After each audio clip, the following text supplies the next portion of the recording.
asato ma sadgamaya tamaso ma jyotirgamaya mrityurma amritam gamaya.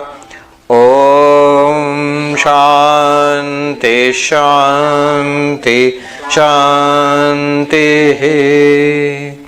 Om, lead us from the unreal to the real, lead us from darkness unto light, lead us from death to immortality. Om, peace, peace, peace. So the second session, we're going to carry on with the verses in sequence.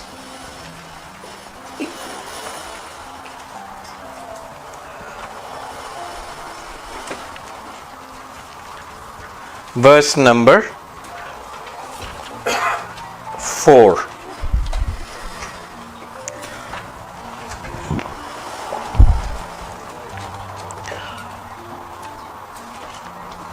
Parichinnaiva jnanat, parichinnaiva jnanat, tannashe sati kevalaha, sati kevalaha, swayam prakashate yatma, swayam prakashate yatma.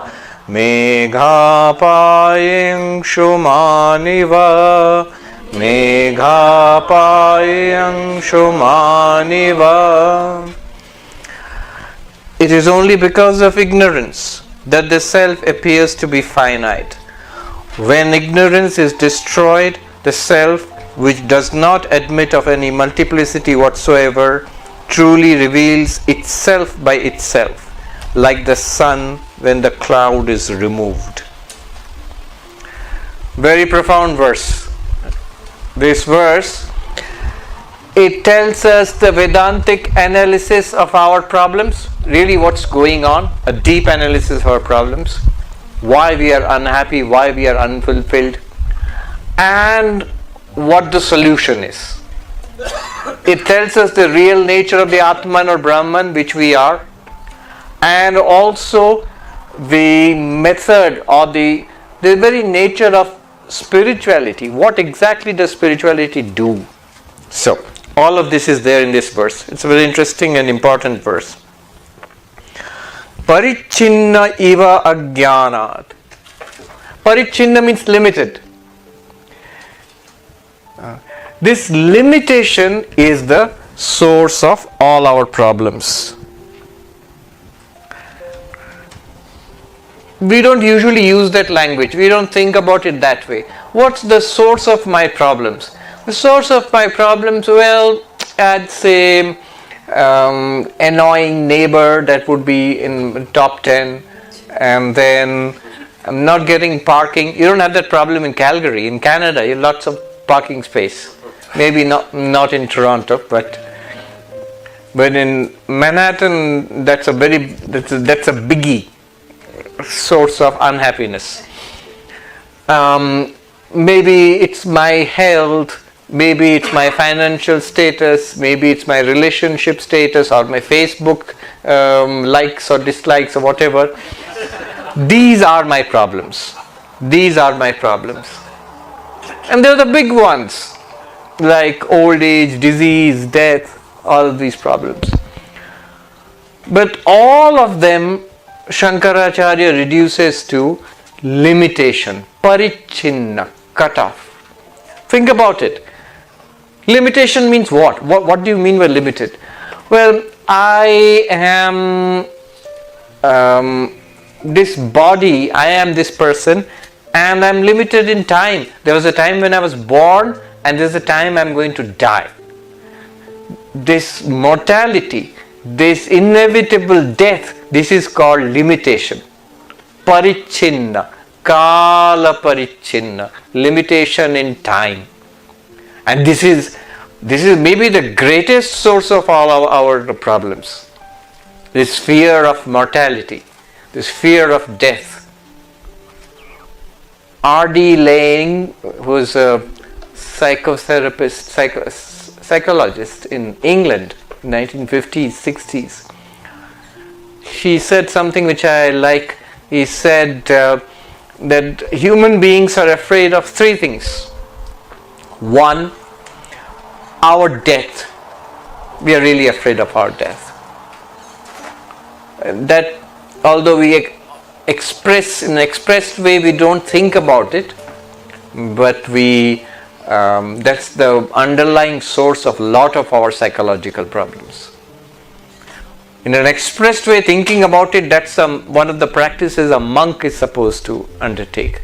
Think about it. Somebody asked Swami Vivekananda, when Vivekananda told him to think about your own death, inevitability, and it will be very soon and it will be gone.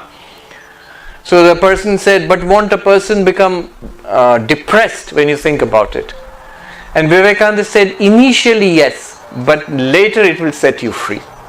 If you persist with it, it will give you a great deal of freedom. But anyway, R.D. Laing said, one thing we are afraid of is our own death. The second thing we are afraid of is other people. Other people. We are afraid of people. People who are potentially threats to us. Yes, certainly we are afraid. Who might do us harm, who might insult us, who might disappoint us. We are also afraid of people who are close to us, whom you love very much, who are very close to you. They are also potentially sources of sorrow and trouble for you. The more you love a person, the more suffering that person can put you through. Anybody who is a parent knows that. Children.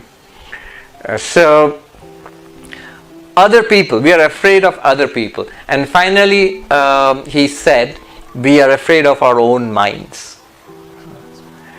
All of this Shankaracharya reduces to limitation. Death is limitation, that one day this body is going to die. Not only that, another kind of limitation. I am only this body and everybody else is an other to me.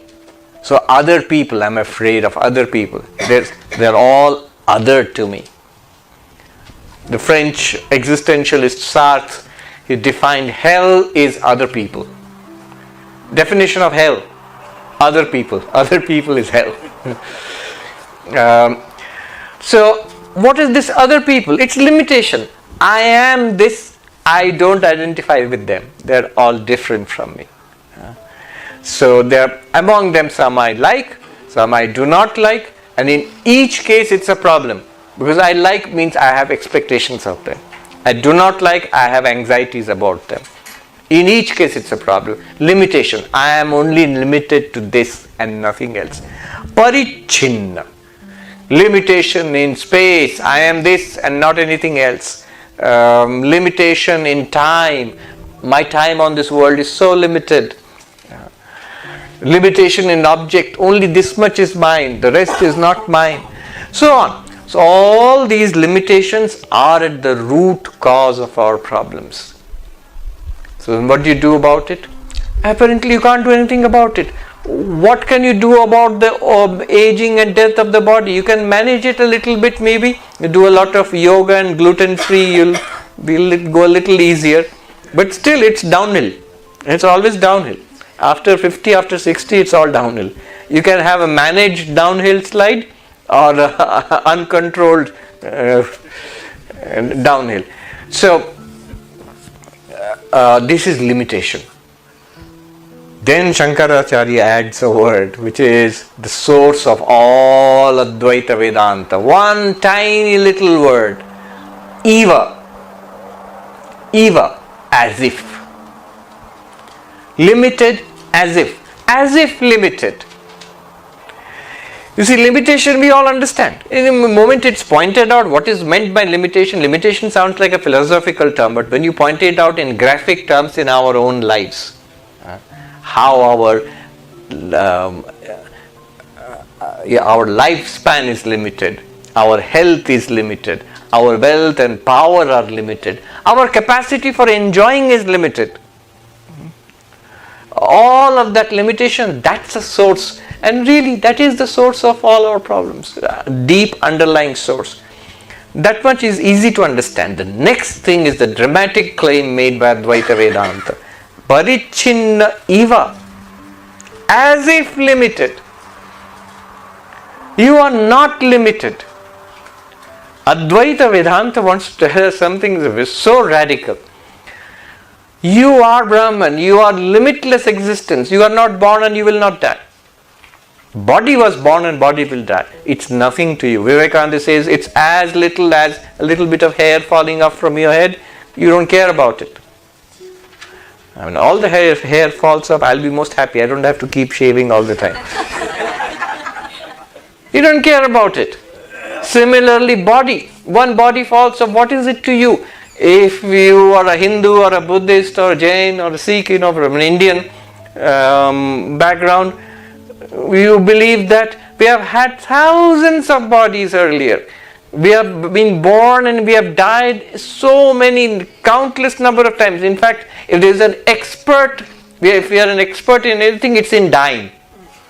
We have died so many times, it should be nothing to you. By this time, you are a past master of dying. But we are so terrified of it. So, we feel this limitation, we understand. But Advaita Vedanta wants to tell us that you are not limited. You are immortal. You have never been born, you will never die. Bodies are born and bodies die. Minds are continuously changing. You are the limitless, unchanging witness of the mind. All problems are body related, mind related problems. But you are not body and mind. This is so radical. In fact, if you say believe in God, it's easy to believe in God. It's not so difficult. Millions and billions of people believe in God.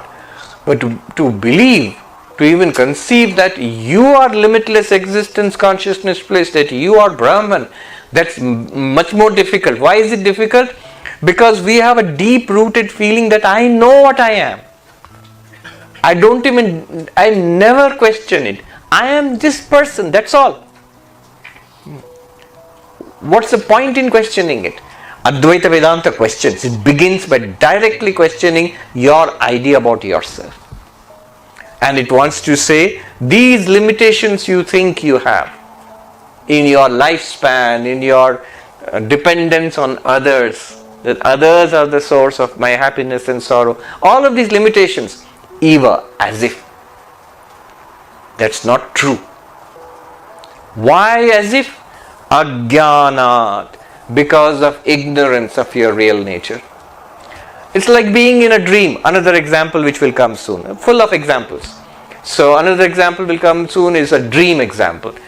In a dream, suppose I am running through a forest and being chased by a tiger or something like that, or you are more realistically, it's unlikely that you will be running through a forest and being chased by a tiger in Calgary. More realistically, maybe you are rushing to catch a flight or a train and you are about to miss it. Anxiety. Many of us have anxiety dreams. Many kinds of anxiety dreams. Or there's an important appointment and you're just having problem after problem and unable to get to it. These are subconscious mind generates these things. Alright. Now, a wise person comes in your dream and says, as if you have this problem. You really don't. What do you mean as if? I have to catch a train, get out of my way, it's all important. As if. It's because of something called sleep. You are dreaming. You wake up, you will realize none of these problems are real. There is no train to catch, nothing at stake if you miss that dream train, nothing. And this realization, tannashe, when ignorance is destroyed, when knowledge arises, who am I? Chidananda Rupa Shivoham. Even in the midst of this world, Sati Kevalaha. Kevalaha means the one non-dual. When ignorance is destroyed, you realize you are one and non-dual. One and non-dual means These other people, I'm limited, this one, and they're all other than me. No, they're not other than me. They are all me. All of them. Just as I feel I am this body, I am all of them. And in fact, there is no all, there is only one. Like one sun shining through many windows and many rays of light coming through. There is one consciousness shining through many minds and many bodies, and we are all interacting as if we are all different. In the Bhagavad Gita it is said, the one Lord shining through all of us, as if divided in all sentient beings. The billions of sentient beings here, as if. But really, bodies are many. You can count them. Even minds and personalities are many. But beyond body, mind and personality is this one consciousness. And you are this one consciousness.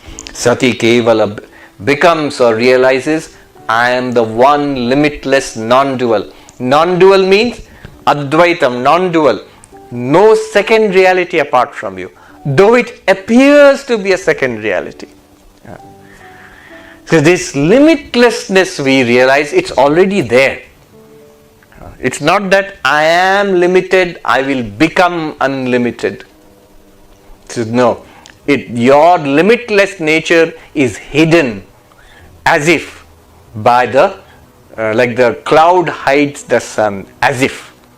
Even the cloud, when you don't see the sun and the cloud seems to come and cover the sun, first of all, a little bit of a patch of cloud cannot cover the sun, which is much bigger than the earth itself.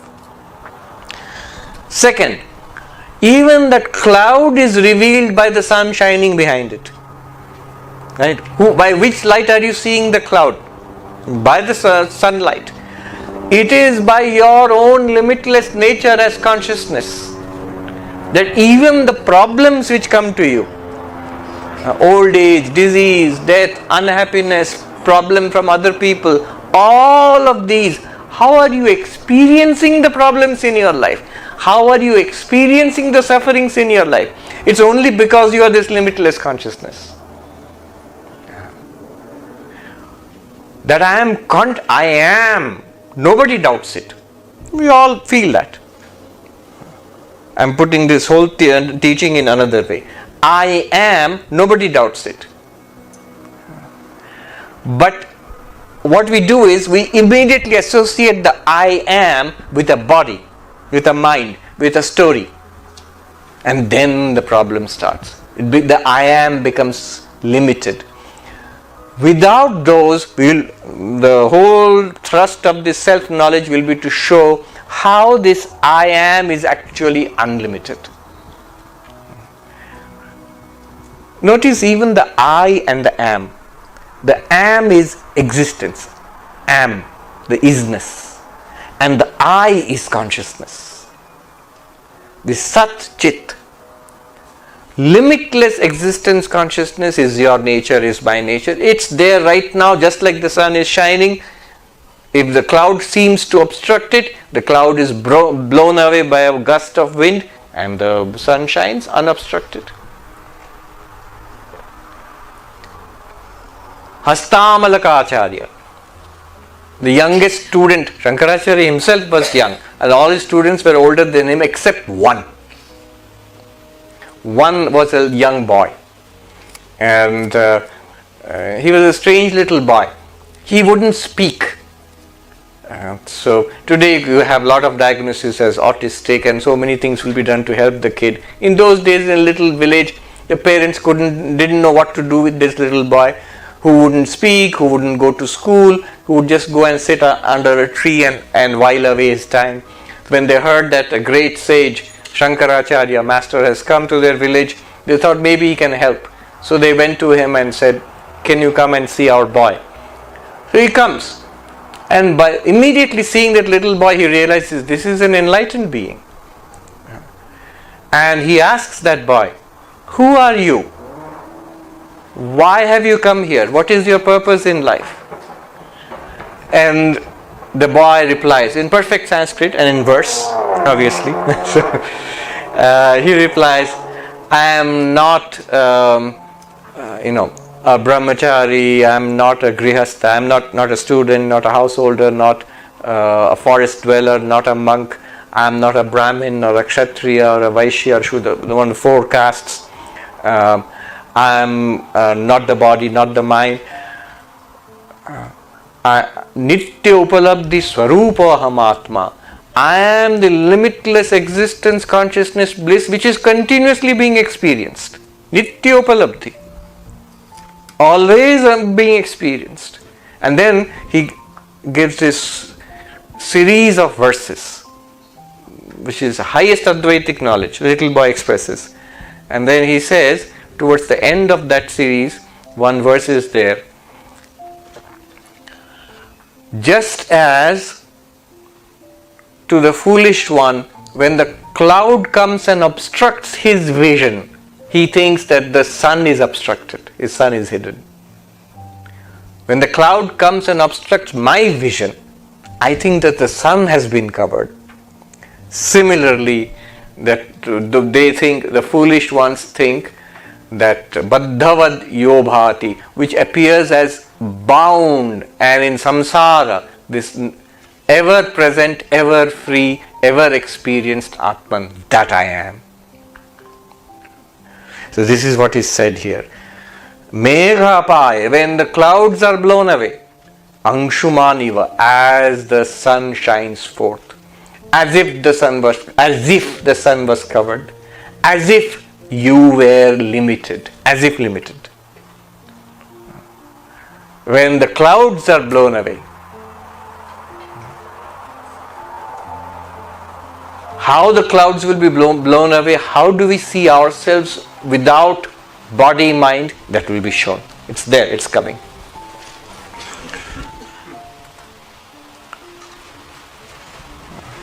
Swayam prakashate, the Atman is self-revealed, like the sun reveals itself. You don't need anything. All you need to do is to remove the cloud which seems to obstruct it.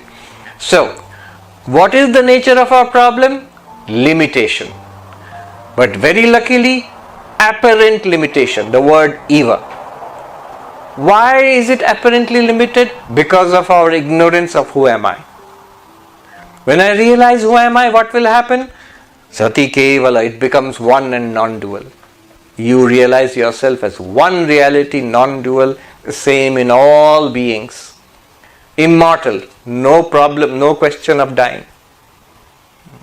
Ever fulfilled, no need, no dependence on the world, body or mind for your fulfillment. And one with all beings. And revealed by yourself, not dependent on the mind to reveal you.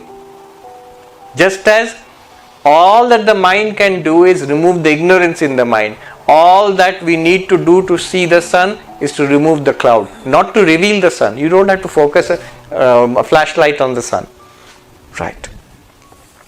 So this verse is very important. Nature of our problem, limitation, but apparent limitation caused by ignorance. Solution to our problem, knowledge. What knowledge? Self-knowledge. Who am I? What am I? And that self-knowledge also does not reveal you, the Atman. You are always self-revealed. It's always shining like the sun. Self-luminous. What will spiritual practice do? Remove the cloud of ignorance. It will not reveal the sun. Need not. It cannot and it need not. The gentleman asked a question. So it cannot. No spiritual practice can reveal the Atman or Brahman. But it need not reveal, because you are self-revealed. So that's all. This is a very important thing. It shows you what Advaita Vedanta is trying to do. Then number 5. Ajnana kalusham jiva. Ajnana kalusham jiva. Jnanabhyasad vinirmalam. Jnanabhyasad vinirmalam. Kritva jnanam swayam nashyet. Kritva jnanam swayam nashyet. Jalam katakarenuvat. Jalam katakarenuvat. Through repeated practice, knowledge purifies the embodied soul stained by ignorance, and then itself disappears as the powder of the kataka nut disappears after it has cleansed muddy water. One possible question is taken up here, somewhat related to the question that I think Paramita asked about the persistence of knowledge after death. So related to the question, after becoming enlightened, you realize that you are Brahman, will knowledge stay, that I am Brahman? See, then two things will be there. You are Brahman, right? Yes. And then you realize that I am Brahman. So, what's the problem? Now there are two things. Brahman and the knowledge that I am Brahman. Alright? What's the problem? How is it non-dual then? Non-duality means there should be no second thing, Brahman only. You say Atma Bodha, aren't there two words? Don't they mean two things? Atman means consciousness, pure consciousness, Satchidananda. You are Satchidananda. Finished. But the Bodha is also there. The realization that I am Satchidananda. And the realization, Chidananda Rupa Shivoham. Now that realization, will it stay after enlightenment? Will there be a real knowledge I am Brahman and really that you are Brahman? Two things. You see the subtle question which is being asked. This is a question on, this is an attack on the non-duality of the self.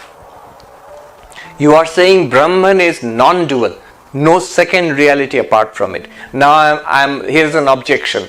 What about your knowledge that you are Brahman?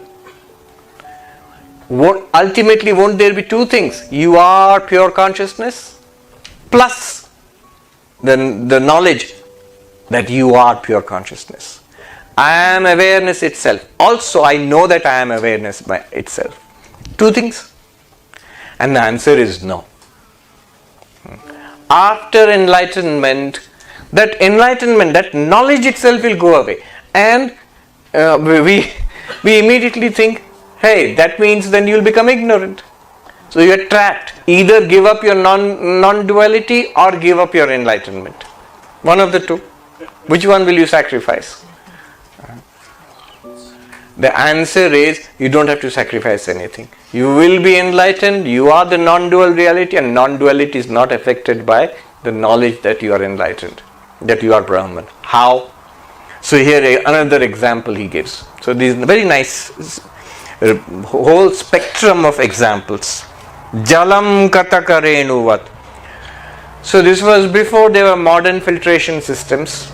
Even now some places these things are used. What are they called? Alum. So it takes away all the impurities in the water and makes it settle down, or you can filter it out, and that itself is also dissolved. That also can be, it also settles down at the bottom. So there's a nut called kataka. I haven't seen it, but we talk about it here. And that is powdered, and that is scattered in the water which has to be purified. So all the dust particles in the water, most of it will be pulled down by this nut. I guess it somehow bonds with the particles or something, and it all settles at the bottom. And the particles of that, the dust of that nut also, that will also settle at the bottom. So when you carefully pour it out, or you filter it out with a cloth, then you will get pure water, and the dust and the nut particles, they will also they'll also go away. They'll also be removed, filtered out. So you see, jalam kataka renuvat, as water is purified, that dust of the nut, the powder of the nut, it purifies the water by helping to remove all impurities. But now your question is, what about that powder of the nut? Will it remain in the water, suspended in the water? No, that will also settle down along with the impurities. Exactly like that, the knowledge arises, I am Brahman. What does it do? It removes the ignorance. The ignorance is that I am not Brahman.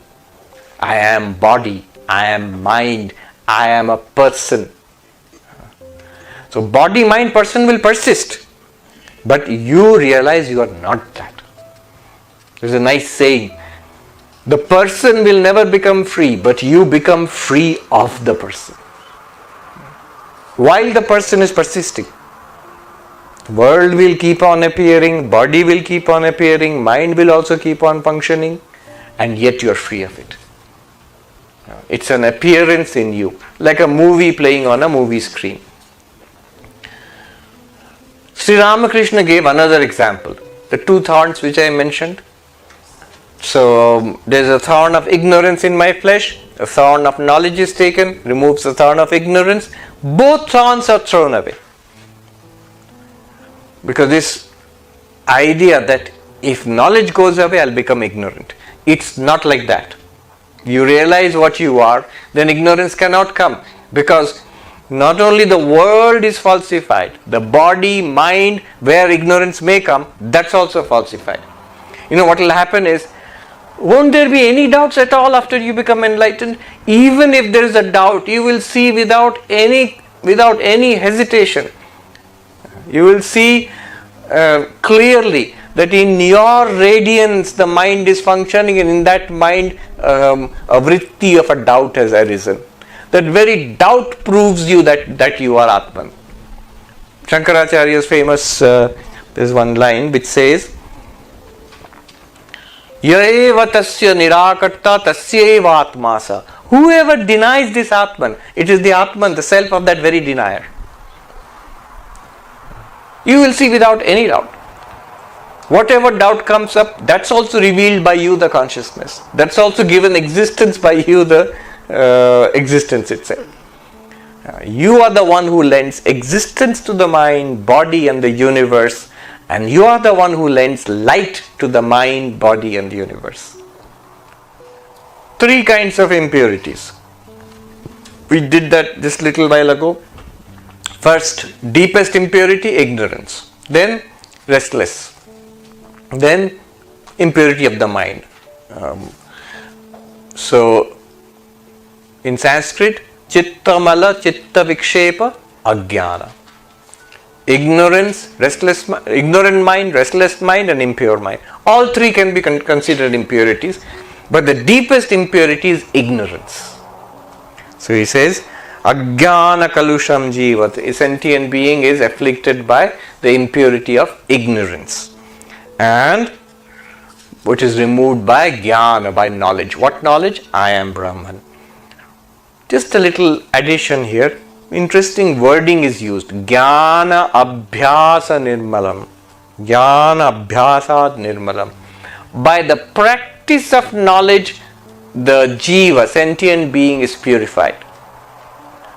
Impure, in the impure condition with ignorance, what does the sentient being feel or think? I am this person. When it's purified, when ignorance is gone, what does the sentient being feel or think? I am Brahman. It uses the same mind to point back to its Brahman nature. How is it done? Jnana abhyasat. Interesting use of the word abhyasa, practice. Didn't I just say in the earlier session, if you say practice, you haven't understood Advaita Vedanta? So what is the role of practice here? If it is karma yoga, it has to be practiced. The essence of practice is repetition. The essence of practice is repetition. So, karma yoga has to be practiced, meditation has to be practiced, devotion also has to be practiced until real devotion comes. Knowledge itself doesn't have to be practiced, but what has to be practiced is Shravana Manana Nididhyasana. Repeated hearing this, studying this text once, twice, thrice, thinking about it again and again from various different angles, and then when we get clarity, staying with that clarity again and again. That is Vedantic meditation. The difference between Vedantic meditation and yogic meditation. Yogic meditation is focus, concentration, not allowing the mind to get scattered.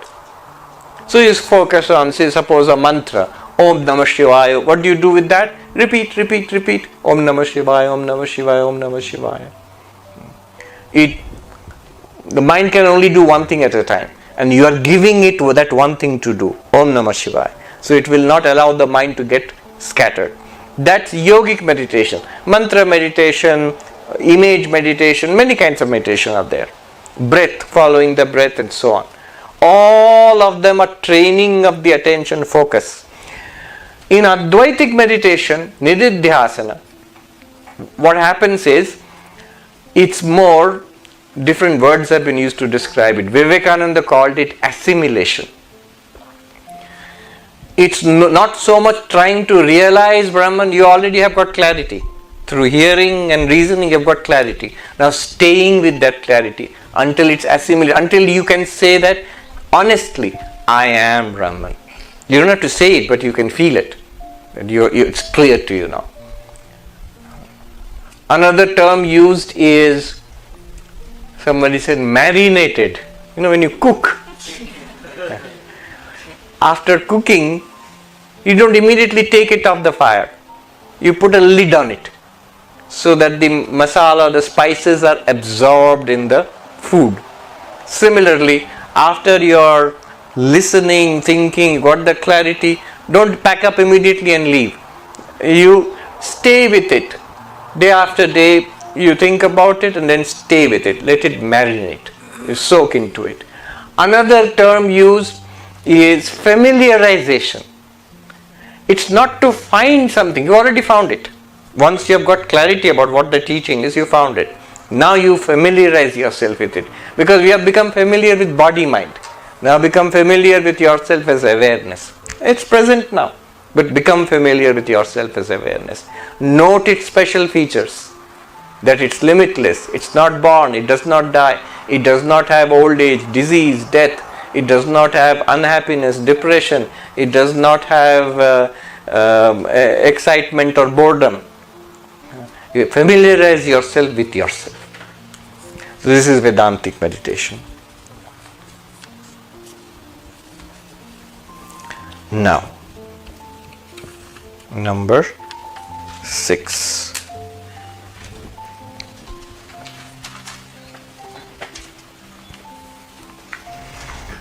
So number 6 will introduce us from now on to very important concepts.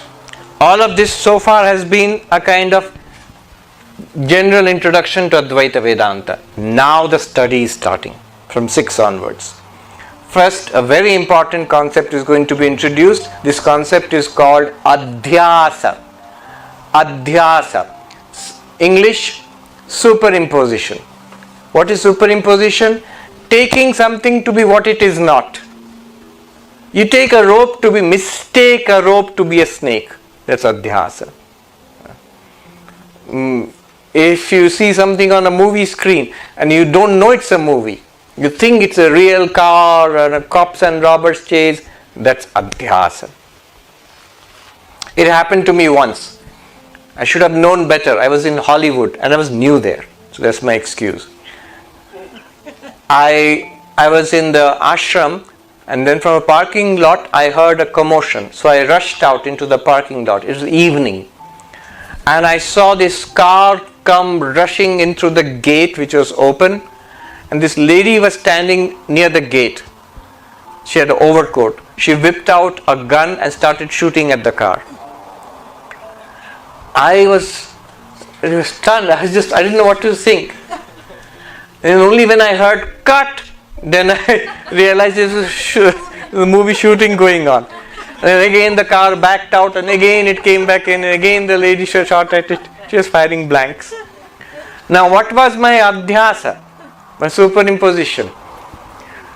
I took it for what it looked like. Just, it's a really it's happening. Somebody is coming and there's this person who's shooting at it. It's a real shootout. It wasn't. There was a car, there was this lady, and she was firing a gun, but none of it was real. I attributed reality to the appearance. There at least there is a car, and there is the lady, and there's a parking lot, and there's a gun. Actually it's there.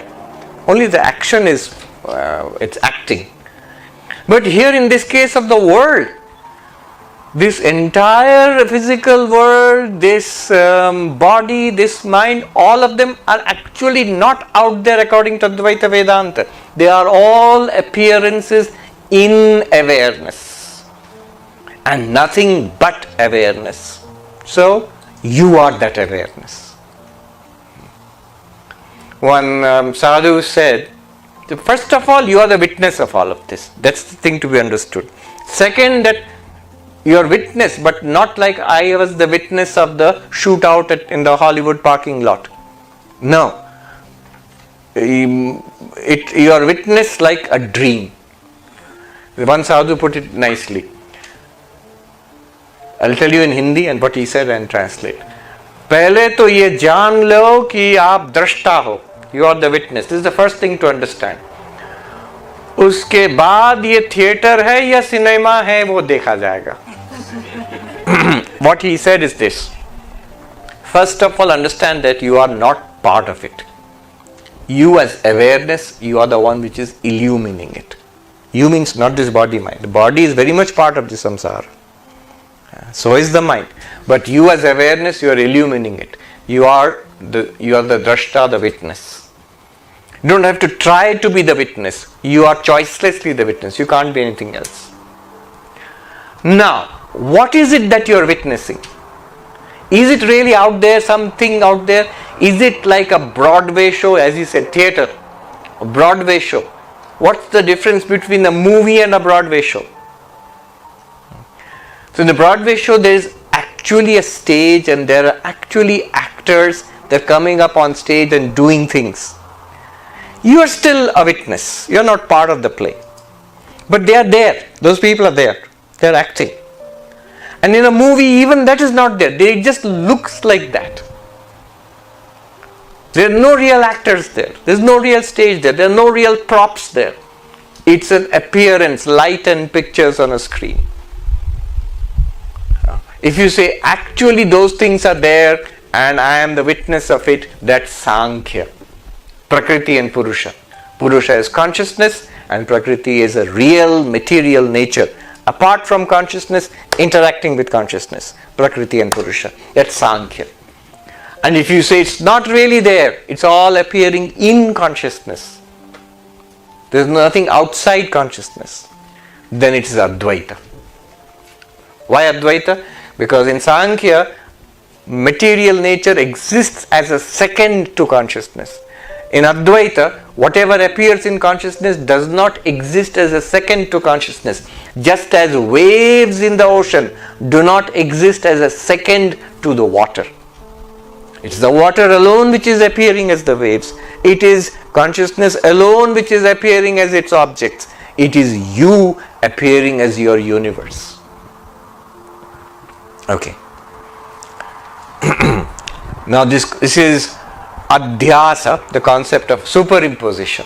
What is not there is seen to be there or is understood to be there. Look at the verse number 6. Samsara swapnatulyo hi Samsara swapnatulyo hi Ragadveshadi sankulaha Ragadveshadi sankulaha Swakale satyavadbhati Swakale satyavadbhati Prabodhe satyasadbhavet Prabodhe satyasadbhavet. The world, samsara, filled with attachments and aversions, and the rest is like a dream. It appears to be real as long as one is ignorant, but becomes unreal when one is awake.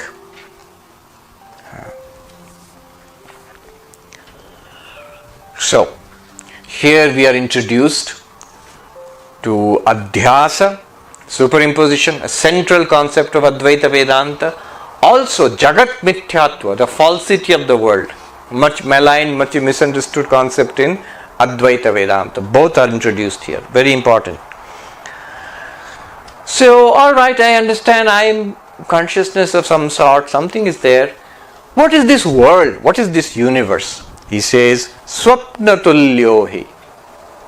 Thing to understand about samsara, about the places we are in, time, our own bodies, other people, living beings, non-living things, everything in this universe. One thing to understand is it's an appearance in consciousness.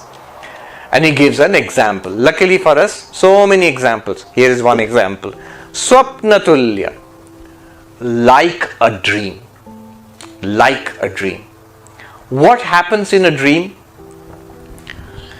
We fall asleep, and then the mind projects a new world with its own space, with its own time. You may be lying down on the bed and sleeping, but the space you are in the new world, in the dream world, is a different space. You may be in Delhi or Mumbai, or you may be walking in the park out there, but you are sleeping on your bed. Space is different. Time is different. Maybe it is sometime in the past, you are reliving something. And you have a body there in the dream.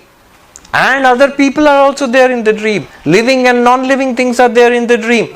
So this I'm describing a dream.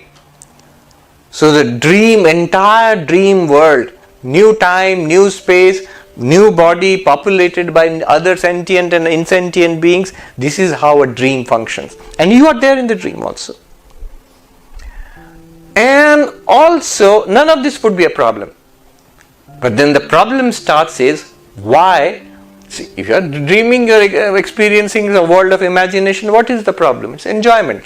It's like watching a movie. No. Then a second problem comes. A second element comes in the dream. You forget that it's a dream. You forget that you are lying on the bed safe and sound and sleeping. You are in the dream now.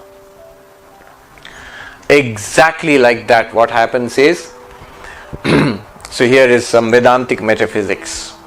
Pure consciousness in association with the power of Maya. Maya is the power of consciousness. Consciousness plus Maya is how God is defined in Advaita Vedanta. Ishvara, Bhagavan, Saguna Brahma. This power of Maya has two capacities, two Shaktis. The Shakti is called Avarana Shakti, Vikshepa Shakti. Vikshepa Shakti means the power to project. What this power to project does is, it projects pure consciousness, Brahman, Atman. It projects it as a world. It projects it as sky and fire, wind and fire and the cosmic elements, water and earth. It projects it as the worlds there. It projects it as living beings. It projects means Maya to the power of Vikshepa, projecting power. It projects what? Brahman. Brahman itself is projected in that way. This whole universe. Who is this Brahman? This consciousness? It's you.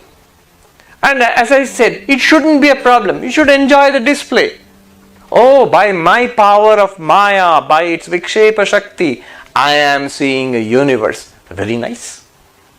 But no, the second function of Maya, second capacity of Maya comes into play now. This is called Avarana Shakti, the veiling power. Just like in a dream, the fact that you are sleeping on a bed safe and sound is veiled from you, and you consider the dream to be real. Similarly, in this universe, that I am pure consciousness is veiled from me. I am pure consciousness, but it is veiled from me. Avarana. Avarana means veiling. Being veiled from me. Now what is appearing to me? This world is appearing. Here is a body, here is the mind. I am this body mind. And I am interacting with other bodies and minds who are different from me. But the truth is, just like a dream. In the dream space and the time and all the beings, none of them are different from you. You, the dreaming mind, are appearing in those ways. Exactly like that here, I, the consciousness, through my power of Vikshepa and Avarana, by Vikshepa, by the projecting power, I am appearing as all of this, and all of you, and this body and mind. But because of the veiling power, just like in the dream, you are not aware that it's a dream. You are not aware that you are actually in the bed and sleeping. Similarly, I am not aware, I am pure consciousness. And then what happens? I become identified with this body mind. So, then raga dveshadi sankula, or samsara. Sankula means turbulent, afflicted by raga dvesha, likes and dislikes. Inevitable. The moment you limit yourself to a personality, you will have likes and dislikes. If I am a body, I will like it if it is not too hot, not too cold. If I am a mind, I will like it if people are nice to me and not nasty to me. It is inevitable. Likes and dislikes are there. And through lifetimes of conditioning, strong desires are there. And then I chase those desires, seeking fulfillment. Never possible, never. In many lifetimes, never possible. Samsara starts for me. Because I have strong likes and desires, and I try to fulfill my likes and avoid my dislikes.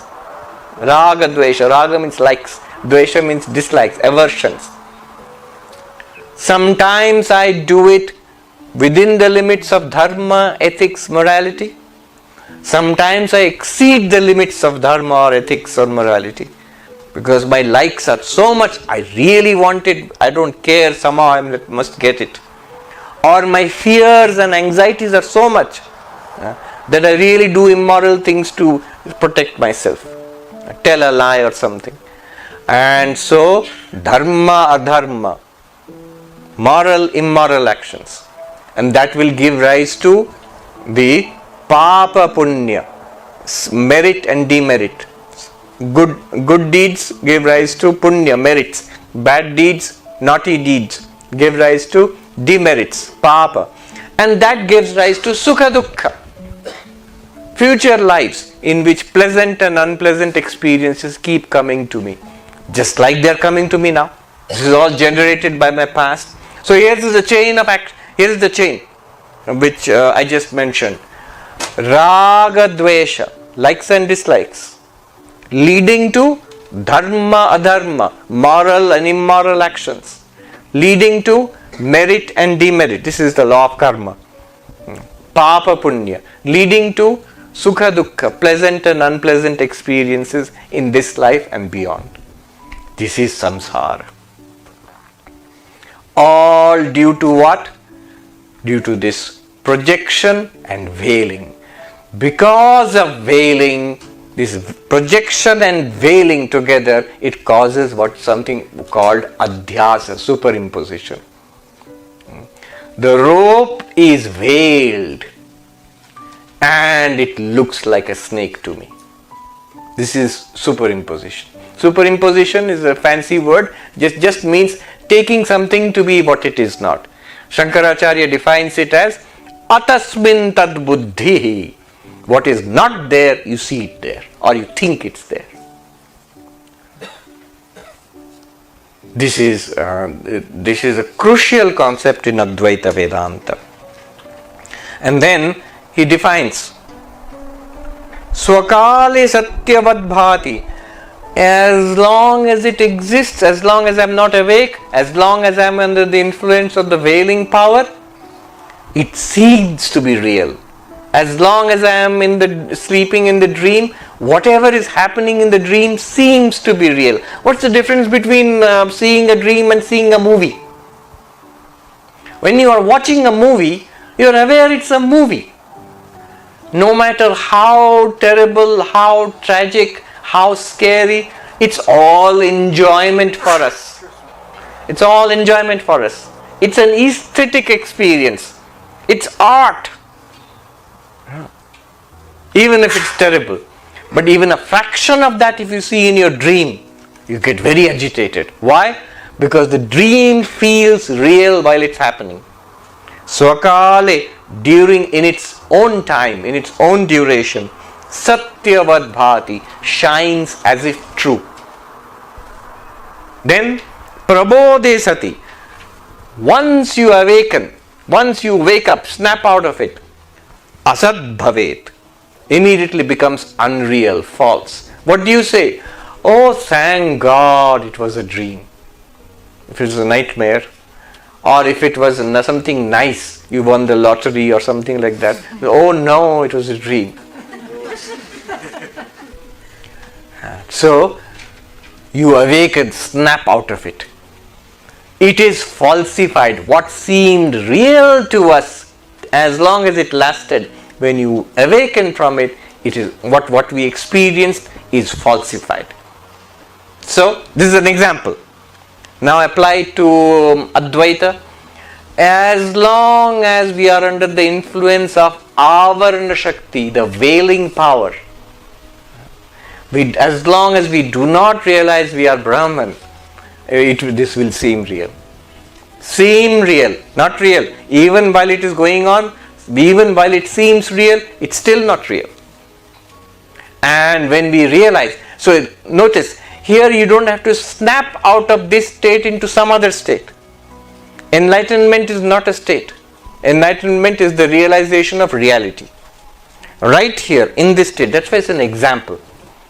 If you stretch it too far, you will say, oh, I woke up from the dream into the waking, so I have to wake up from the waking into something else.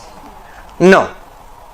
You have to wake up to your real nature, which is present in waking, in dream, in deep sleep. There's one nature which you are, which is called the fourth. Waker and waking world, 1. Dreamer and dream world, 2. Deep sleeper and deep sleep world, within quotes, 3. And you, the reality, 4th. But it's not a 4th actually. It is the one which is appearing as the 3. Yeah. So this is the definition of falsity. Swakale satyavad bhati prabodhe sati asad bhavet. Seems to be real as long as it's going on. When you awaken from it, it becomes false. That is the definition of falsity. That means when it was going on also, it was not true. Didn't really happen. That's what is meant by a dream. It didn't really happen. That's what's meant by a movie. Only thing is, our enlightenment realization will be more like a movie than a dream. Because when in a dream, you awaken from the dream, then it stops. Then you awaken to some other world, this world, waking world. But in enlightenment, when you awakened in this world itself. So it's like a movie. It will go on, but you realize it's not true. What's true is the screen. What's true is you, the consciousness. In you, the whole thing is appearing. How do we awaken? He says, Prabodhe. Prabodhe means to awaken. But how do we awaken? I understand what is waking up from dream to waking. But how do I awaken to I am Brahman here? What's the way? Answer will be given in the 7th verse. Tavat satyam jagad bhati, tavat satyam jagad bhati, shuktika rajatam yatha, shuktika rajatam yatha, yavan nagyayate brahma, yavan nagyayate brahma, sarvadhishthanam advayam, sarvadhishthanam advayam. The world appears to be real as long as the non-dual Brahman, which is the basis of all, is not known. It is like the illusion of silver in an oyster shell. Another example. Shuktika Rajatam. These are all classic Advaita examples. So what's this example? The example is somebody is going along on the seashore and sees something glittering in the seashore, and he rushes towards it. It's a seashell, but it looks like silver to him, and he wants to pick up the silver. And when he goes there, he realizes, oh, it's just a shining seashell. Actually, what he's calling here, oyster shell. Yeah, illusion of silver in an oyster shell. Exactly like the snake in the rope. The snake in the rope is an example of dvesha, something that creates fear and anxiety in you. This is an example of something that creates desire. I want it. Raga. Both of these are illusions. Both of these are appearances. Now, how do you get out of it? Here's the crucial thing. You have to realize, you have to see for yourself the ground of that illusion. What is the ground of the illusion? Remember, what is this illusion? This adhyasa. What is this illusion? Something appearing as something else. So you are seeing something there which is not there. When you see what is really there, illusion is broken. So how will the rope snake illusion be broken? You have to see the rope. How will the seashell and silver illusion be broken? You have to see the seashell. How will Brahman and world illusion be broken? You have to see Brahman. See means realize Brahman. How will this superimposition, adhyasa, that I am body-mind be broken? I have to realize I am not body, not mind, I am pure consciousness. Now you understand. When Shankaracharya sings, Chidananda Rupa Shivoham, I am of the nature of Shiva, I am pure consciousness, pure bliss. What does he sing before that? Mano buddhyahankara chittani naham, I am not mind, not intellect, not memory, not even the ego. Crucially, not even the ego. Nacha shrotra jibhe, nacha grana netre. I am not even the sensory functionings of the eyes, ears, nose, tongue. Na vyoma, na bhumi, na tejo, na vayu. I am not the five elements. These are the things which are appearing to us. Look. Here is a material world. Here is earth and sunlight and air and water. Here is organic body. And look inside. You will find thoughts, feelings, emotions, memories, ego. None of them I am. They are all appearing in me. I am the underlying awareness. This has to be realized. You have to realize the ground of the illusion. You have to see through to the ground of the illusion. And this is the meaning of the word Adhishthanam. You have to realize Brahman, which is the ground of this world illusion. Sarvadhishthanam yavat na jnayate Brahma. As until you realize Brahman, what is Brahman? Sarvadhishthanam, the ground of everything. What is everything? Entire physical universe here, including this body. Entire mental universe, thoughts, feelings, emotions, ideas, knowledge, desires, all of that. And entire causal universe. When we fall asleep blank, that's the causal seed state. All three universes, causal universe, subtle universe, gross physical universe. In Sanskrit, Karana, Sukshma, Sthula, Prapancha. All three are the appearance, and the ground of all three is Brahman. Oh, where is it? You! So, until you realize that, you are Sarvadhisthana, you are the ground of this entire cosmos. You are not a tiny little organic being, a little creature in a vast place, really vast place. When you come to Canada, you realize how vast the world is. I just have to stand outside in the gate here and look at the endless farmlands and the ever receding horizon. You realize how vast it is. I'm a tiny being in all of this. No. The whole universe is in you. Not in your body. not in that sense. Not even in your mind. Body, mind and universe are in you, the consciousness. This is what is meant by the falsity of the world. Jagat Mithya. What is reality of the world? It's a separate material, physical reality outside. Yes, if you consider yourself to the body, it truly is. This bottle is as real as this body, and the bottle is outside the body. The water is outside the body. If I drink it, the water will be inside the body. All that is true. But body, bottle, water, all of them are appearing in consciousness. This is what you have to wrap your head around. A monk once, we challenge each other sometimes. He's entering the main temple in Belur, but he stands with one foot on the temple stairs and one foot looking at me. How does Advaita say the world is false? Here, I see it. Here is the temple, here is the sun, here is the sky, here is the Ganga. I see myself, I see you. How do you say the world is false? I'm literally seeing it. What is your answer?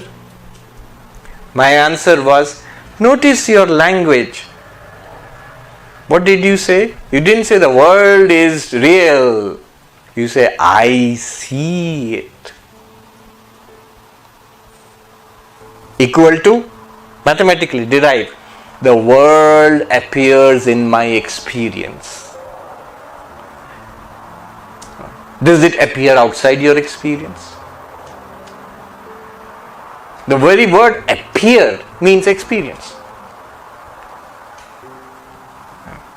You say, no, it might be in somebody else's. There might be a planet or a star in which, just now the Indian space mission landed the Chandrayaan space vehicle on the dark side of the moon, South Pole. No spaceship had landed there earlier. So that was unknown. Now we are beginning to get knowledge of it. So how do you say it was in your consciousness, in consciousness? These are questions. You must be able to answer this. There is a difference between knowledge and awareness. The whole world exists in awareness as the known and the unknown. A tiny bit of it is known. See, for example, right now, this slice of reality is something I can see, but that which is back there, you can see it, but I can't see it. It's unknown. Now I turn my eyes towards it, and now I can see it. I deploy my instruments of knowledge. What are my instruments of knowledge? Eyes. And I deploy it and see that. But now I can't see you. Turn around and I see you. My knowledge changed. You faded into the unknown, that became known. That fades into the unknown, you became known to me. But this and that, as the known and the unknown, was in my awareness. Let me put it in another way. In your dreams, when we are in the dream, we are walking around seeing something, talking with people. We also have the sense that we are in the midst of a vast world. Let me repeat that. In our dreams also we have the sense we are in a world. It seems like a real waking world, isn't it? We don't feel in the dream that I am talking to you, only you exist and I exist and there is nothing else around. That would be very weird. We feel we are in the dream. We don't feel we are in the dream. We feel I am talking to this person, and of course the whole universe is around us. That is unknown, this person is known. But when you wake up, what will happen? What will happen is you will realize that which was known to you, this person, and the vast universe around you which was unknown to you, all of it was appearing in you, the dreaming mind. Similarly, this entire universe is appearing in consciousness, and you are that consciousness. Lovely example I'll give you. Our senior most member in the Vedanta Society in New York is Bill Conrad. He is a veteran of the Second World War. He's 99 years last month. Now, he is a trained physicist and quite skeptical. So he said, Swami, it is not true that the world exists in your consciousness or my consciousness. The world exists out there. It's a real world and you come into it and then you see it. The realist worldview. That's how common sense approach. You come into it and you see it.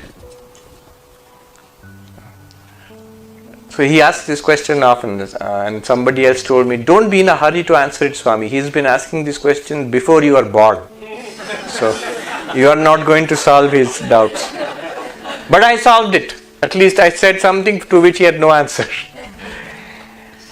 He said, I will prove it to you. The world exists outside your consciousness. How? Let's put a camera here, just like this. Let's put a camera in this room. When both of us will leave this room, then we will come back into this room and I will show you the picture in the camera where you will see an empty room existing without any conscious being. Room exists. No conscious being is there. Similarly, universe exists. Whether life is there or not, consciousness is there or not. This is the materialist claim. What is the answer? I said, Bill, in your consciousness you devised this experiment. In your consciousness you put a camera. In your consciousness you said, Swami, let's go out of the room. In your consciousness you said, Swami, let's come back into the room. In your consciousness, in your awareness, in your experience, you showed me the picture of the empty room in the camera. At which point did you step outside your consciousness?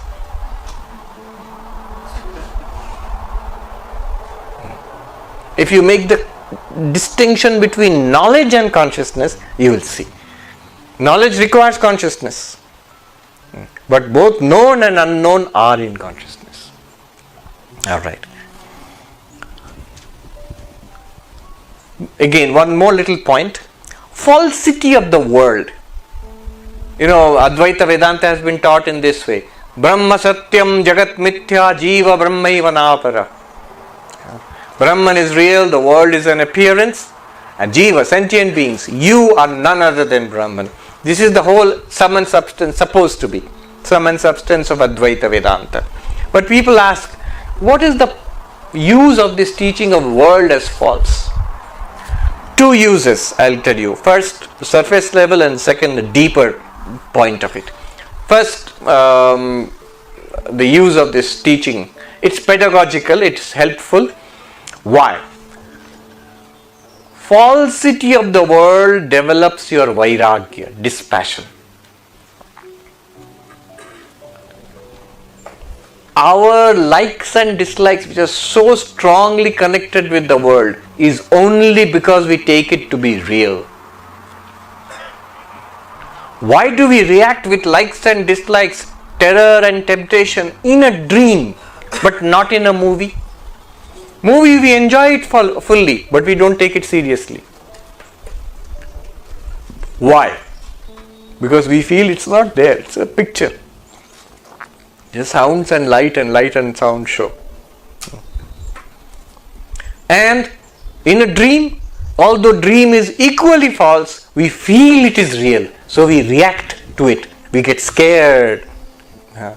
We get terrified in the dream. Only when you attribute reality to what you experience, you will have likes and dislikes, raga, dvesha. In a movie also you will react, you will cheer for the hero, you will boo the villain, but that's also you understand, there's no real hero, no real villain there. It's part of your enjoyment. But not in a dream. Nightmare, you are really suffering until you wake up from it. It's because you attribute reality to it. We attribute reality. As long as we attribute reality, there will be real raga dvesha, pull and push, likes and dislikes. Samsara will be real for us. So it develops vairagya, dispassion, when we see the world as false, as an appearance in consciousness. That's one reason, but not the most important. Here is the crucial, most important, stunning reason why we should regard the world as false. What are you looking for in Advaita Vedanta? The ground of that illusion. In the snake rope, you're looking for the rope. In the shell silver, you're looking for the shell. In Brahman world, we are looking for Brahman. Okay, now let me ask you.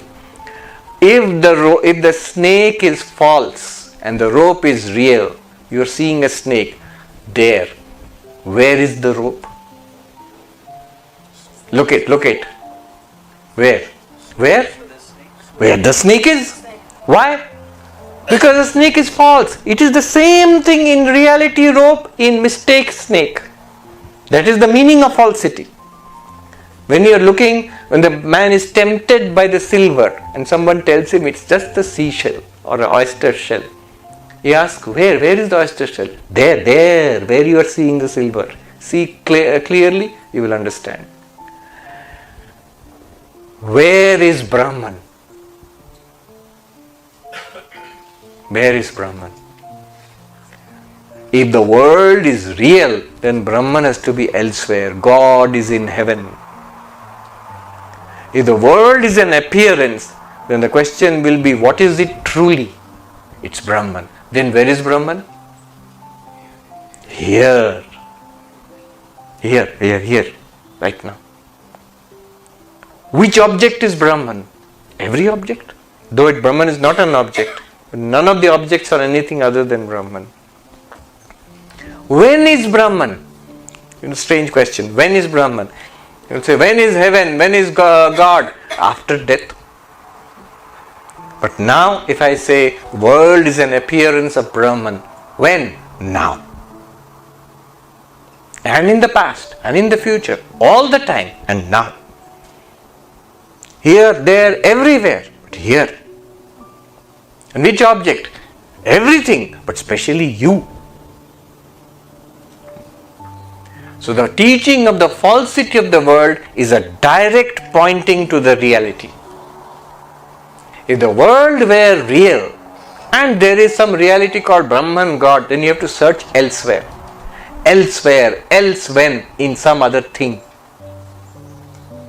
But if the world is false, it's really Brahman, then you have to investigate here. Here means not physically into the table, in our own experience of this world. And that investigation is the methodology of Advaita. Sarvadhishthana Advayam. Here the word occurs, non-dual. See, understand what is meant by non-dual again and again. Advaita, non-duality. What is this non-duality? It means that the appearance is nothing but the ground of that appearance. The ground of that appearance is non-dual with respect to that appearance. The rope is non-dual with respect to the snake. When I use two words, rope, snake, how many are there? One. But the snake it looks different. It's something different, isn't it? It is not a second thing apart from the rope. Non-dual. Rope is non-dual with respect to the snake. Shell is non-dual with respect to the false silver. Brahman is non-dual with respect to the universe. You are non-dual with respect to the entire universe. Non-dual means nothing here is other than you. Nobody is other than you. We understand Sri Ma's very beautiful last teaching. The world is your own, my child. There is nobody here who is an other to you. Learn to make it your own. Sounds very simple. It is a very deep, if you look at it deeply, that means what appears to be other is an illusion. Alright, we should go into question answers. We have about 20 minutes. Alright.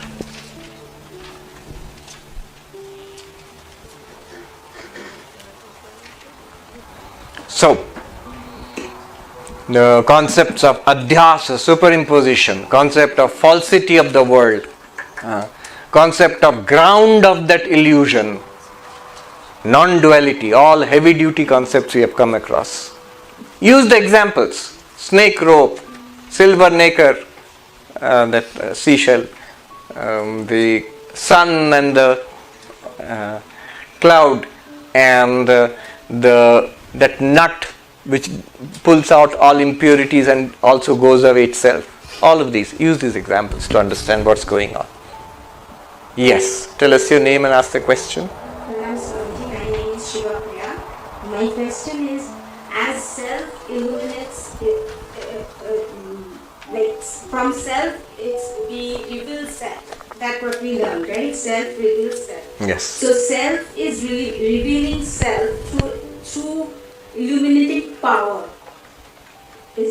So when the word power is coming, it is becoming an attribute. So isn't it the Sankhya philosophy is coming in? Alright, so question is, Shivapriya is asking, you talk about the self illumining itself, or self revealing itself. That's a power, right? There you have to say no. It's consciousness itself. It's not a power of consciousness. So the light is shining, sun is shining. Is the shining a power? No, it's the very nature of light itself. It's the nature of light to shine. It's not an additional power, not an attribute. Power can be more or less. Power can be there or not there. But can the light be there and it will not shine? No, it cannot be. Similarly, pure consciousness or awareness or consciousness, its very nature is to shine. Its very nature is to reveal itself. Prakasha. That's the nature, Prakasha Swarupa. So it's not a power of consciousness to reveal itself. Yes. This is Maya, right? Sorry. Then this becomes Maya. What becomes Maya? So isn't it when the creation happens because the consciousness manifested through its power, then this, and then Purusha and Prakriti is the Maya, right? You spoke that. Yeah. So No, Purusha and Prakriti is not Maya. Prakriti is Maya. Yeah. Prakriti is Sankhya. Right. So consciousness manifests this universe because of Maya. Vikshepa Shakti. So now here's a subtle thing. Consciousness manifests. That's its very nature. But as universe, as space and fire and earth, as living beings, as samsara, that is the projecting power of, that is Vikshepa Shakti, that is Maya. Shining is not Maya, it's the very nature of consciousness. But shining as this and that. Why this and that? That is Maya, Vikshepa. Vikshepa means the projecting power, or which makes it various. It appears as human beings and animals and stars and quarks and quasars, all of that entire material nature. Why? Is Vikshepa, the projecting power of Maya. So it's a power, that's a power. And that's why it's not ultimately real. But the manifestation itself, that consciousness shines forth.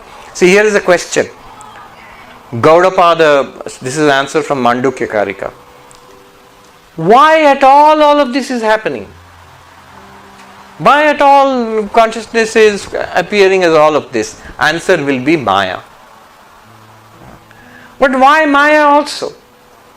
Then the answer is, Gaudapada says, Devasya esha swabhava. This is the very nature of that shining reality, to shine forth. Now when it shines forth, it will shine forth as something. Our problem is not with its shining forth. We don't want it to all stop shining. I don't want this universe, this is terrible. No. This is a wrong understanding of Advaita. Advaita does not want to shut out the universe. Advaita does not say that you should not see, hear, smell, taste, touch. Advaita does not say that you should not earn money, drive a car. No. Advaita has no problem with anything in the universe. After all, if Advaita is true, in this universe, with all its good and bad, with all its terrible things and beautiful things, it must be Brahman. So Brahman has no objection with anything. Anything here. Only problem is the veiling power, the avarana, which stops you from seeing that it is Brahman, stops you from seeing that it is you. Once it is you, once it is Brahman, problems are solved. Somebody suffers terrible injustice, maybe is killed or murdered or something. It's terrible. How can Brahman permit this? But suppose that one who was murdered, that one who suffered that injustice is also Brahman, is also limitless existence, consciousness, bliss, did not die with the death of the body, was not born with the birth of the body. The one who committed that sin, that terrible act, is also the same consciousness. You and I, that one are the same. So it's like going to a police station and say, I have a complaint. What's your complaint? That guy, I was punched. Oh, who punched you? I. Why? There was a punch. Then why will the policeman get why are you laughing? Why don't you get indignant? It's not a complaint when there is oneness.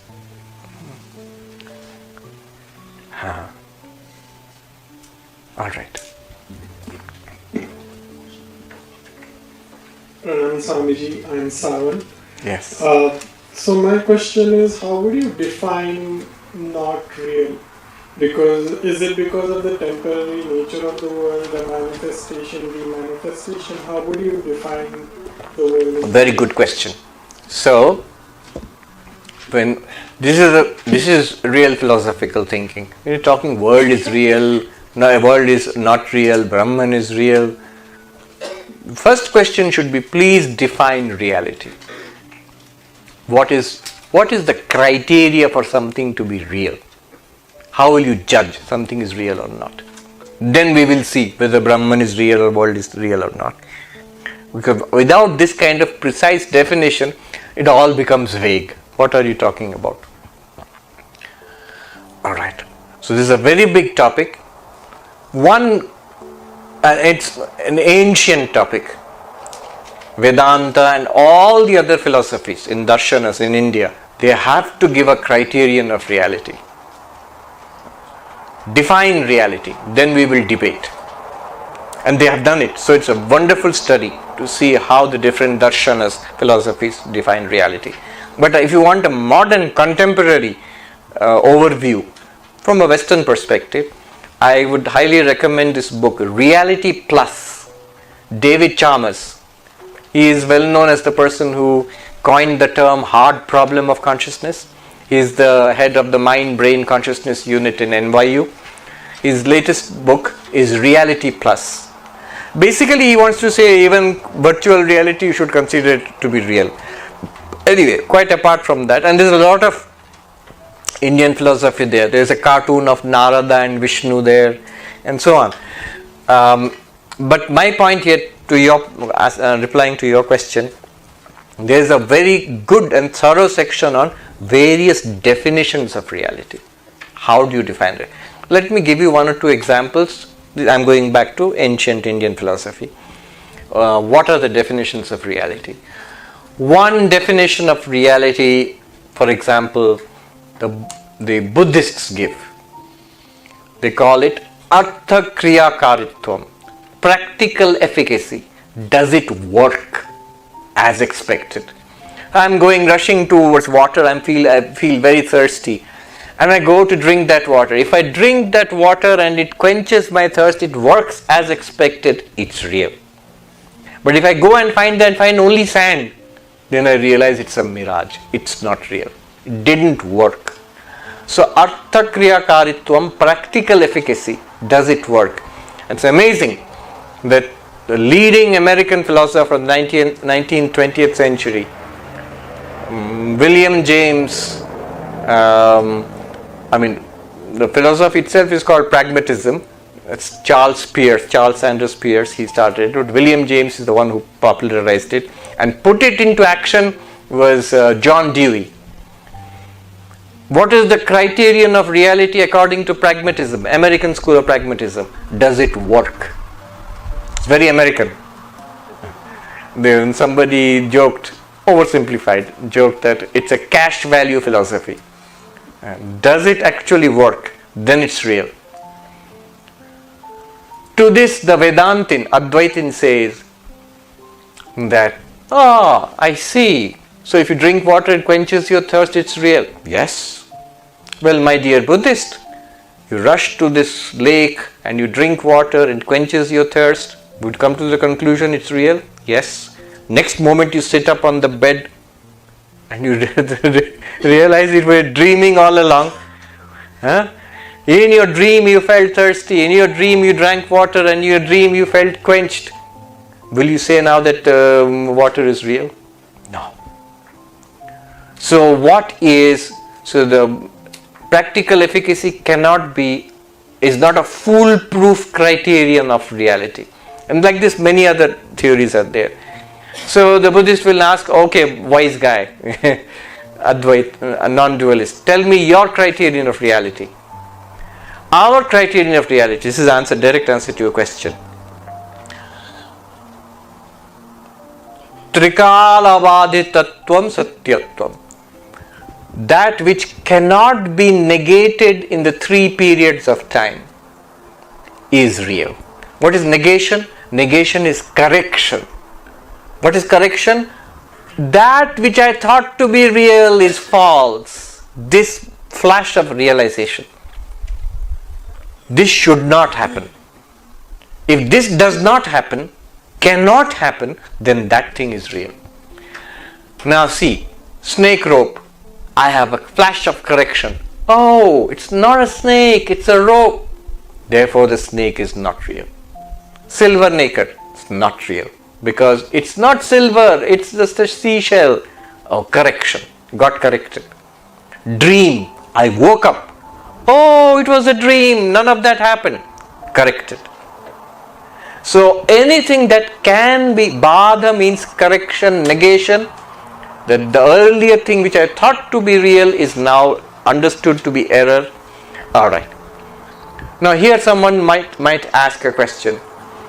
Okay, you are saying that something that is corrected is not real. I understand that. That's understandable. But what you consider to be real, how do you know it will not be corrected in future? You might get another bit of knowledge which will correct it. That it is not real. Brahman is not real. I now realize. I have realized Brahman plus. So the old Brahman is discarded. It's not real. How do you know it will not happen? So therefore, can you think of something that cannot be corrected? There is something, which is consciousness itself. What does all correction depend on? Consciousness. What does all existence depend on? Existence itself, Sat. Sat cannot be corrected, Chit cannot be corrected by definition.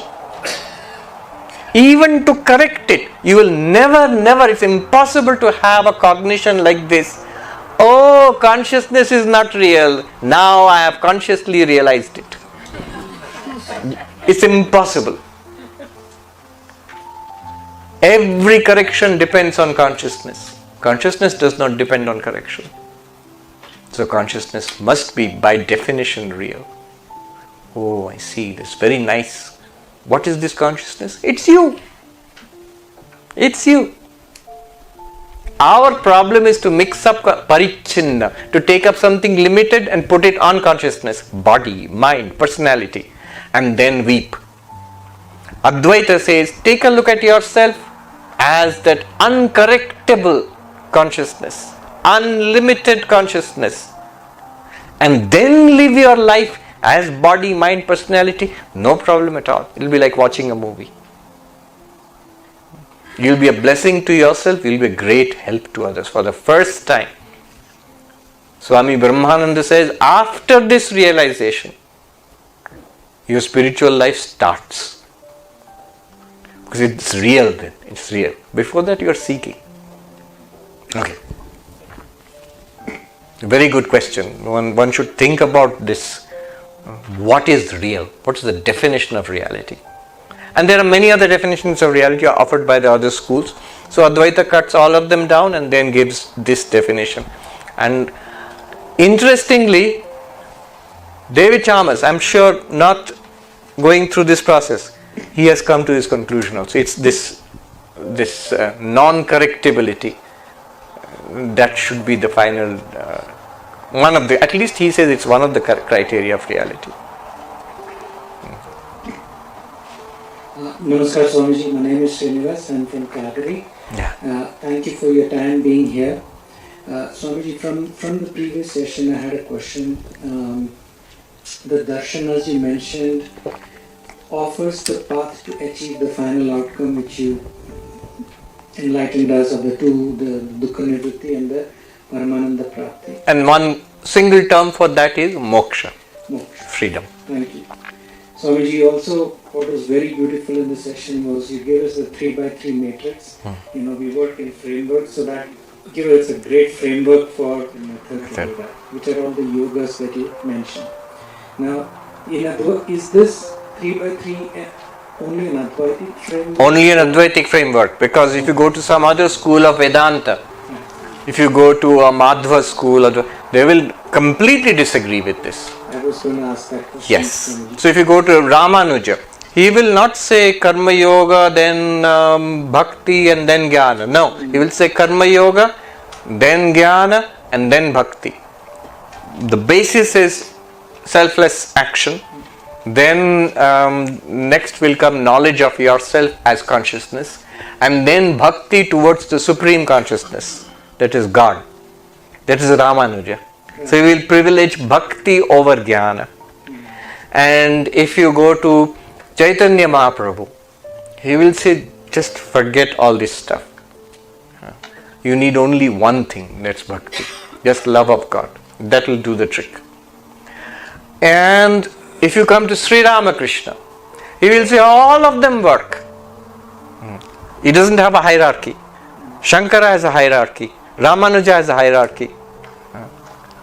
In that sense, Chaitanya Mahaprabhu also has a hierarchy, only. But Sri Ramakrishna says all of them work. You can take this hierarchy or that hierarchy or that hierarchy, but what he adds, Sri Ramakrishna adds, is that not that this particular Advaitic hierarchy is true. It's true. It's good. If you follow it, it will work. It will lead you to liberation. But always what Sri Ramakrishna would add is that don't think this is the only path. And that's a fact. If you go to, Sri Vaishnavas, so many great saints are there. In the Madhva Sampradaya, so many great saints. In the Chaitanya Mahaprabhu Sampradaya, so many great saints are there throughout their history. How is it possible that it's all wrong? And how did they become enlightened? In that case, you have to say that then the philosophy has no connection with your spirituality. That also seems silly. So it must be that through different paths, and why only within Hinduism? In Islam, in Christianity, in Buddhism, in every religion, every major religion of the world, you have had saints and enlightened beings. So different paths do work, different frameworks do work. And we are living in this age where we are comfortable with the idea of multiple frameworks. Earlier the idea was truth is one, so the framework must be one and others must be wrong or subservient. That's what by all sorts of dialectics used to go on. So just one more on that same topic is, so why do certain people get attracted to certain darshanas? Yes. That's the beauty of Hinduism, that we realize we have different constituents of our psyche. We are different people. We have journeyed across ancient lifetimes, so many lifetimes. We have developed in different ways. So you will see some are attracted to the Advaita, this path of insight. It's very attractive. What it promises. As Sri Ramakrishna says, one flash of light destroys a mass of darkness. Who doesn't want instantaneous? Everybody else says you have to work for years, many lifetimes. No, Advaita says one flash, one instant. Of course, you have to read the fine print. Then, all other paths seem to say so much effort is required. Advaita says effortless. You are Brahman. What effort is required for you to be yourself? Well, it's very attractive. Many people, they want to understand. Without understanding, people, especially in today's age, why Advaita was stressed by Vivekananda. In one place he says, it is the religion most suited to a modern mind, in general. However, another person may not find very much, be very inspired by these things. But bhakti, devotion, can inspire such a person. Another person may find all of this bhakti to be sentimental, Advaita to be just philosophizing and all this speculation. I want to do good to the world. The world is suffering, and here is my Lord in all these forms. Vivekananda said, my God the hungry, my God the sick, my God the illiterate, my God the wicked. These are the God that I worship. Vivekananda was vast, so he could teach Advaita at the highest and show you that is the only path. And when he taught bhakti, it would seem that's the only thing to do. When he taught karma, it seemed the only thing to do. And he was, of course, a meditator par excellence. So he would, if you read Raja Yoga, you feel the only way is through meditation. But all of these work. So, and they are, our mental constituencies are different and very easy to see. When you approach these paths, you will see, you feel a pull towards one. One seems living and interesting and exciting to you. The others seem alright, not bad. And we are not all exclusively or jnanis or bhaktas, we are a mix of some of that. Vivekananda had the last word. He recommended a harmony of all four. Have constituents of knowledge, devotion, action and meditation in your life. And notice, even this classical Advaita framework, it has all these attributes. Sanatana Dharma always has all the yogas, always. But it may be put in different frameworks. I'll wrap up. Shiva Maimna Stotram, Ruchinam Vaichitriat Rijukutila Nana Pathajusham. Very beautiful verses there. The Vaishnavas, the followers of the Vedas, the worshippers of Shiva, all go to thee, my Lord, as various rivers wending their ways in different ways run to the same ocean. Thus, all beings run to you, my Lord. But then he adds, Ruchinam Vaichitriya, because of the diversity of taste and opinion and of mental makeup, constitution, you have a variety of ways. And that's beautiful. And Vivekananda said, each person should be a sect unto himself. And let as many religions be there as there are 7 billion people. That's good. Only thing is, there should not be a clash or disagreement or fight among each other.